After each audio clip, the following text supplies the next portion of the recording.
अस्सलाम वालेकुम friends, welcome back to my YouTube channel. तो आज एक दोस्त ने क्वेश्चन किया कि आइसोलेशन कितनी टाइप के हैं। तो बेसिकली एडोब में एज पर WMS 2 टाइप के आइसोलेशन सर्टिफिकेट्स हैं। सबसे पहले हमारे पास इलेक्ट्रिकल आइसोलेशन, दूसरा हमारे पास है PMI। तो PMI के अंदर हमारे पास फर्दर होगा प्रोसेस मेंटेनेंस इंस्ट्रूमेंटेशन। इन तमाम आइसोलेशन का ISO isolation operator, ISA isolation authority different होगा। इवन इलेक्ट्रिकल आइसोलेशन तो टोटली सेपरेट सर्टिफिकेट आ जाएगा, लेकिन PMI में हमारे पास प्रोसेस का आइसोलेशन अथॉरिटी अलग होगी, आइसोलेशन ऑपरेटर अलग होगा। कहीं पे आपका शिफ्ट कंट्रोलर होगा, डबल ए होगा, तो कहीं पे आपका ऑपरेटर ISO होगा।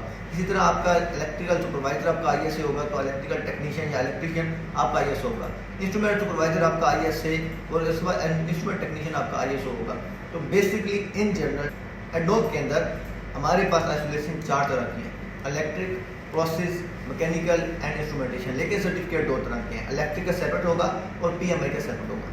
इसी तरह अगर आपको भी कोई क्वेश्चन है तो आप कमेंट सेक्शन में मुझसे पूछ सकते हैं। मेरी वीडियो के लिए चैनल को सब्सक्राइब करना और बेल आइकन दबाना ना भूलिएगा। आपको वक्त देने का बहुत शुक्रिया।